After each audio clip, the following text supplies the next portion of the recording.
नमस्कार, आप देख रहे हैं 4 PM और मैं हूं आपके साथ सिमरत। दोस्तों, कांग्रेस की CWC की बैठक में जहां एक और राहुल गांधी ने प्रधानमंत्री नरेंद्र मोदी पे गंभीर आरोप लगाते हुए दावा किया है कि प्रधानमंत्री ने बिना मंत्रिमंडल को अपने फेवर में लिए मनरेगा को अचानक खत्म कर दिया है, तो दूसरी ओर कांग्रेस के एक सीनियर लीडर दिग्विजय सिंह की एक पोस्ट ने हड़कंप मचा दिया है। दिग्विजय सिंह ने न सिर्फ RSS और PM मोदी की तारीफ की है, बल्कि सरेआम जय सिया राम का नारा लगा के हड़कंप मचा दिया है। बता दें आपको कि दोनों मामलों के बाद राजनीतिक हलके में हड़कंप मच गया है। कैसे दिग्विजय के ट्वीट को लेकर के कांग्रेस में राजनीतिक सरगर्मियां उफान पे हैं, कैसे PM साहब पे मनमाने फैसले के आरोप से बीजेपी भड़की है, सब कुछ आपको अपनी इस रिपोर्ट में बताएंगे। दोस्तों, आज कांग्रेस के CWC की बैठक थी। बैठक में कांग्रेस के सभी सीनियर लीडर मौजूद थे, लेकिन बैठक शुरू होने से पहले ही हड़कंप मच गया, क्योंकि कांग्रेस के एक सीनियर लीडर दिग्विजय सिंह ने एक ट्वीट किया है और दावा किया जा रहा है कि इस ट्वीट में सीधे कांग्रेस के संगठन को लेकर सवाल उठाए गए थे। दिग्विजय सिंह ने एक पुरानी फोटो शेयर की, जिसमें प्रधानमंत्री नरेंद्र मोदी फर्श पे बैठे हुए दिख रहे हैं और कुछ भाजपा नेता कुर्सी पे।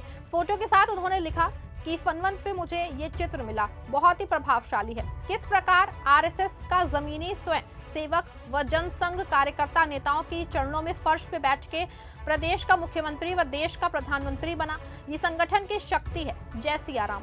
दोस्तों, इस ट्वीट को पढ़ के कुछ लोगों ने हंगामा मचा दिया। न्यूज चैनल्स पे बहस शुरू हो गई। भाजपा वाले खुश हो गए कि देखो, कांग्रेस का नेता हमारी तारीफ कर रहा है। कुछ कांग्रेस के अंदर के लोग भी हैरान हो गए। लेकिन रुकिए, सवाल है कि क्या ये ट्वीट वाकई मोदी या RSS की तारीफ है? बिल्कुल भी नहीं। दिग्विजय सिंह जी ने सिर्फ संगठन की शक्ति की बात की है। वो कह रहे हैं कि कैसे एक साधारण कार्यकर्ता ऊपर पहुंच सकता है अगर संगठन मजबूत हो। ये कांग्रेस के लिए भी एक सबक है कि हमें अपना संगठन और मजबूत बनाना चाहिए। हंगामा क्यों मचा? क्योंकि मीडिया और विरोधी पार्टियां हर बात को तोड़ मरोड़ के पेश करती हैं। वो चाहते हैं कि कांग्रेस में फूट दिखे, लेकिन सच्चाई है कि दिग्विजय सिंह जी कांग्रेस के वफादार हैं। उन्होंने तुरंत सफाई दी। एक इंटरव्यू में कहा कि मैं संगठन की तारीफ कर रहा हूं, मैं RSS और मोदी जी की नीतियों के खिलाफ हूं, मैं था, हूं और रहूंगा। दिग्विजय सिंह ने कहा कि वो RSS की विचारधारा के खिलाफ हैं, क्योंकि RSS विभाजन फैलाती है, वो हिंदू मुस्लिम में नफरत बोती है, जबकि कांग्रेस एकता की बात करती है। याद कीजिए, दिग्विजय सिंह जी ने पहले भी कई बार RSS की आलोचना की है। बता दें आपको, जहां बैठक से पहले कांग्रेस नेता के इस ट्वीट से हंगामा मचा। बीजेपी के कई नेता इस बात को लेकर के काफी खुश भी हो गए कि वो PM मोदी और RSS की तारीफ कर रहे हैं, लेकिन दिग्विजय का मकसद कुछ ऐसा नहीं था। वो सीधे तौर पे अपने CWC की बैठक में चाहते थे कि कांग्रेस मुद्दों की बात करें, संगठन की शक्ति को समझें, क्योंकि सभी जो प्रदेश कांग्रेस का गढ़ हुआ करते थे, उत्तर प्रदेश, बिहार, मध्य प्रदेश, राजस्थान, पश्चिम बंगाल, यहाँ पे संगठन दिनों दिन कमजोर होता जा रहा है और कई राज्य जैसे उत्तर प्रदेश, उत्तराखंड और बिहार में तो बिल्कुल खत्म होने की हालत में है। ऐसे में दिग्विजय सिंह चाहते थे कि बैठक का सारा फोकस इस बात पे हो कि संगठन को मजबूत किया जाए, तभी पार्टियां मजबूत होंगी, और उनके ट्वीट का सार भी यही था। लेकिन मामला कहीं ना कहीं से तरफ से वो मुड़ गया। लेकिन दोस्तों, आपको बता दें कि दिग्विजय कांग्रेस के पक्के सिपाही हैं। मध्य प्रदेश में मुख्यमंत्री रहते उन्होंने ग्रामीण विकास किया, शिक्षा और स्वास्थ्य में सुधार लाए। वो हमेशा RSS की नफरत वाली राजनीति के खिलाफ बोले। हालांकि CWC की बैठक में भयंकर हंगामे के बीच भी संगठन पे चर्चा होने के साथ राहुल गांधी ने मनरेगा योजना को लेकर के किसी प्रधानमंत्री नरेंद्र मोदी को कटघरे में लाके खड़ा किया। CWC की बैठक में कांग्रेस सांसद और लोकसभा में नेता प्रतिपक्ष राहुल गांधी ने कहा कि मनरेगा सिर्फ एक योजना नहीं थी, मनरेगा अधिकार आधारित अवधारणा थी। मनरेगा से देश में करोड़ों लोगों को एक न्यूनतम मजदूरी मिलती थी। मनरेगा पंचायती राज में सीधा राजनीतिक हिस्सेदारी और फाइनेंस सपोर्ट का साधन था। मोदी सरकार अधिकारियों के विचार और संघीय ढांचे पे हमला कर रही है। ये प्रत्यक्ष अधिकार आधारित की जो अवधारणा है उस पे आक्रमण है। राज्यों की जो संघीय संरचना है उस पे भी ये आक्रमण है।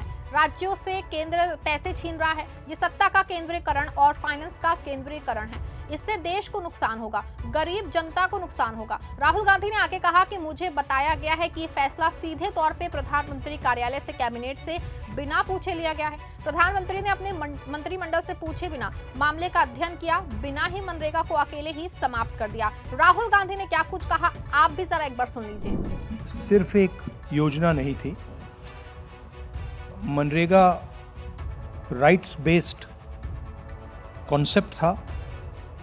मनरेगा से देश में करोड़ों लोगों को एक मिनिमम वेज मिलती थी और मनरेगा जो हमारा थर्ड टियर है पंचायती राज का जो टियर है उसमें directly political participation, finance, support का एक साधन था, मेथड था। तो ये डायरेक्ट राइट्स बेस्ड का जो कॉन्सेप्ट है उस पर आक्रमण है। दूसरी बात, जो फेडरल स्ट्रक्चर है, स्टेट्स का जो स्ट्रक्चर है, उस पे भी ये आक्रमण है। ये जो पैसा लिया जा रहा है ये स्टेट से छीनकर सेंटर ले रहा है।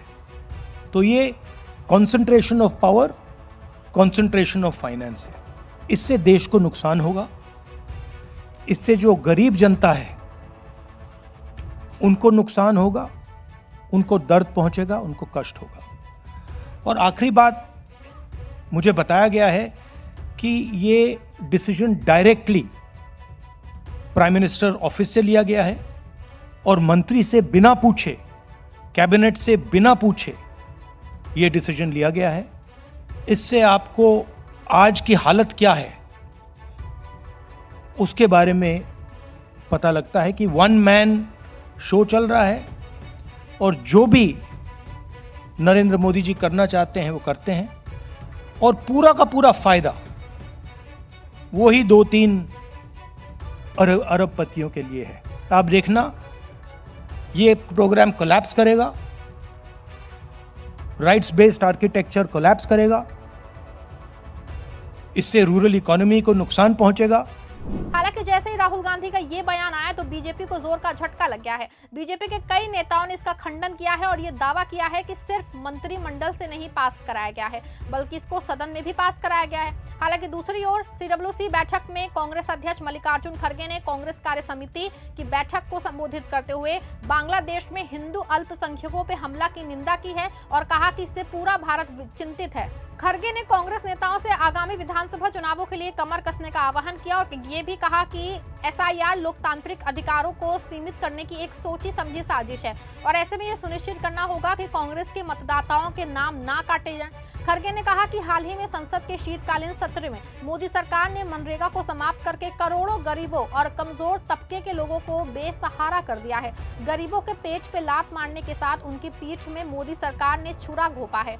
हालांकि बैठक खत्म होने के बाद भी दिग्विजय का ट्वीट और राहुल गांधी का बयान सुर्खियों में बना हुआ है। दोनों ओर एक दूसरे के ऊपर जो है आरोप प्रत्यारोप का दौर चल रहा है, लेकिन जिस तरह से दिग्विजय सिंह ने सरेआम पीएम मोदी और आरएसएस को लेकर ट्वीट किया है उससे कांग्रेस ना सिर्फ गुस्से में है बल्कि बीजेपी नेता भी गदगद है। पूरे मामले पे आप क्या सोचते हैं दोस्तों? अपनी राय कमेंट में जरूर शेयर करिएगा और इस खबर को लाइक और शेयर भी करिएगा।